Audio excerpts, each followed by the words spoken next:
kita ganti namanya menjadi Jokodok sudah. Setuju? Siap turunkan Jokodok? Siap turunkan Jokodok? Siap lengserkan Jokodok? Takbir! Organisasi bajingan, tulis saja bajingan, tak ragu-ragu.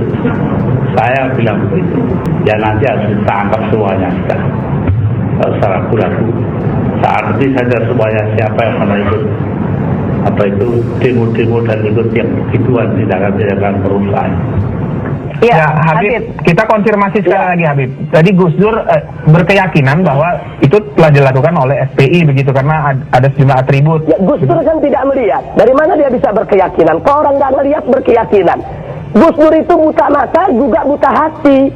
Iya, tapi kalau orang buta mata lihat, Habib banyak yang menggunakan baju dari FPI. Ya, Gus Dur ngelihat dari mana? Ya. Gus Dur itu buta matanya, buta hatinya. Ya, Habib. Anda kenapa begitu yakin bahwa yang melakukan kekerasan tersebut atau peristiwa tersebut itu bukan dari FPI? Nah, karena saya tahu betul bahwa yang bergerak di sana itu komando Laskar Islam, yang memang Laskar Pembela Islam merestui sebagian laskarnya untuk bergabung sebagai salah satu elemen di komando Laskar Islam. Tapi Anda menyesali juga kejadian itu, Habib? Pusat Front Pembela Islam tidak pernah mengirimkan laskar, karena laskar punya pimpinan sendiri, punya panglima sendiri, punya aturan organisasi sendiri. Habib Rizik, nah, jadi kalau Gus mengatakan sedemikian rupa, dia tidak benar, dia tidak tahu apa-apa. Oke, baik Habib. Dan kalau Gus berpihak untuk membubarkan FPI, saya sampaikan bahwa saat Gus Dur menjadi Presiden RI, itu di salah satu stasiun televisi, Gus Dur menyatakan bahwa FPI harus bubar. Tapi alhamdulillah dengan pertolongan Allah, 4 bulan kemudian bukan FPI yang bubar, tapi Gus Dur yang bubar, jatuh dari kekuasaannya. Ya Habib, kita jadi kalau jadi presiden aja nggak bisa bubarkan FPI, bagaimana sekarang mau bubarkan FPI? Ya Habib. Dan kita ngatain Gus Dur itu antek Yahudi. Kemarin baru pulang deh. Kalau aku gampang aja. Orang kok memusuhi Gus Dur, pasti gobloknya itu pasti. Itu loh, pasti goblok itu. Mau kiai, mau ustadz, mau habib, pakai serban atau nggak pakai serban, memusuhi Gus Dur, itu kelihatan gobloknya. Karena nggak ada wali besar kecuali sayang sama Gus Dur. Abu Yatim Yati Banten, sayang banget sama Gus Dur. Maulana Sekumpul, guru Sekumpul, sayang banget sama Gus Dur. Nggak mungkin Abu Yatim atau guru Sekumpul kok keliru menyayangi, gitu. Gus Dur itu disayang banget.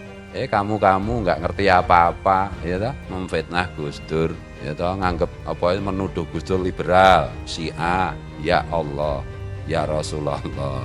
Apa kamu lebih pintar dari Abu Yatim? Apa kamu lebih pintar dari guru Sekumpul?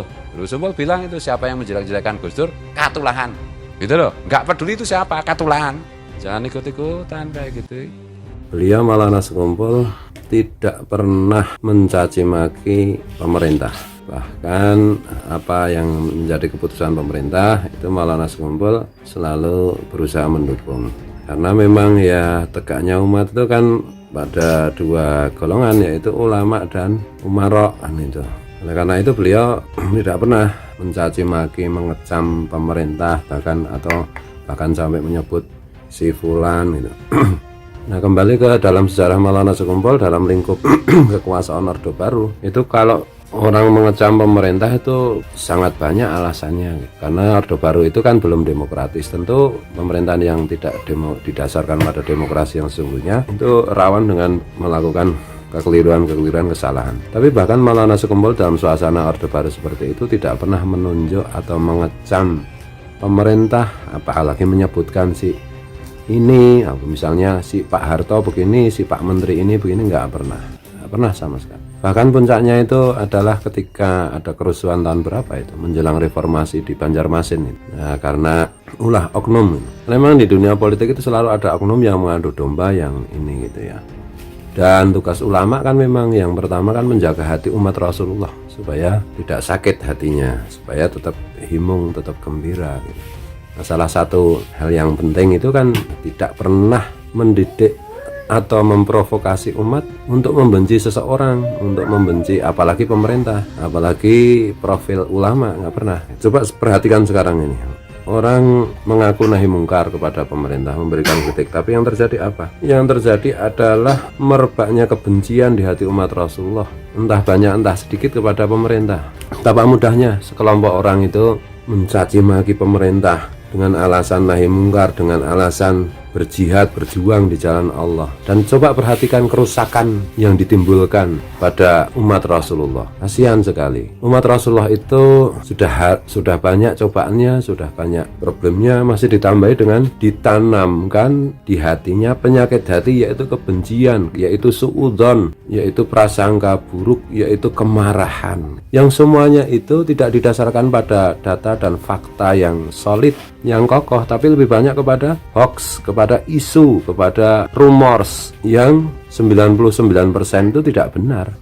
Sampai ada istilah macam-macam, umat Islam ditindas, umat Islam dipinggirkan, dan seterusnya. Itu bagi saya itu salah satu hal yang membuat saya itu sangat prihatin. Dan karena saya memimpin guru sekumpul, ya saya harus ingatkan gitu. Karena jangan sampai umat Islam diprovokasi terus menerus, disuruh benci kepada pemerintah, karena itu adalah kebiasaan Khawarij. Khawarij itu kan kebiasaannya sejak zaman Sayyidina Utsman terutama, dan puncaknya dari zaman Sayyidina Ali. Mereka itu menanamkan kebencian di hati umat kepada pemerintah, kepada Sayyidina Utsman, kepada Sayyidina Ali gitu. Dan kepada ulama siapa saja yang berseberangan, yang bertentangan dengan pendapatnya gitu. Mereka mudah sekali mengatakan kafir, sesat, dan bahkan mereka melakukan dalam bentuk tindakan-tindakan, yaitu pembunuhan Sayyidina Utsman, pembunuhan Sayyidina Ali kan itu. Nah, ini gejala-gejala ini harus kita waspadai, karena pada dasarnya itu Ahlus Sunnah wal Jamaah itu meyakini bahwa umat itu akan menjadi baik, menjadi beres ketika ulama dan ketika umarok itu dibantu untuk melaksanakan tugasnya, bukan diganggu, bukan dibusukkan. Bahwa tentu semua pemerintahan manapun dalam sistem apapun, apakah demokrasi, apakah yang lain-lain, itu tetap aja ada kekurangan, ada kelemahannya. Tetapi dan kritik itu memang harus dilaksanakan. Saya berkali-kali bilang bahwa semua ulama itu pada dasarnya adalah oposisi dalam pengertian positif, memberikan masukan, memberikan saran, memberikan nasihat. Tapi ulama itu sama sekali tidak boleh mengajarkan umat untuk membenci. Apalagi kalau urusan politik ini kan ya hawa nafsu manusia itu kan sangat sensi kan gitu. Sangat sensi gitu. Hari ini kita lihat luar biasa itu Dan yang rugi siapa? Yang rugi ya umat Rasulullah. Kalau kita mengaku ulama, maka kita harus menjaga hati umat Rasulullah dari kebencian, dari apapun. Jangan membodai umat Rasulullah, menipu umat Rasulullah atas nama nahi mungkar, atas nama jihad, atas nama apapun. Coba mari kita lebih jernih berpikir, kita lebih hening berpikir. Jadi mari kita saling menjaga, kita mewujudkan Allahumma arham umat Sayyidina Muhammad, ya Allah sayangilah umat Nabi Muhammad SAW, itu dalam bentuk apa ya, memberikan saran, kritikan, tapi jangan menyebut namanya.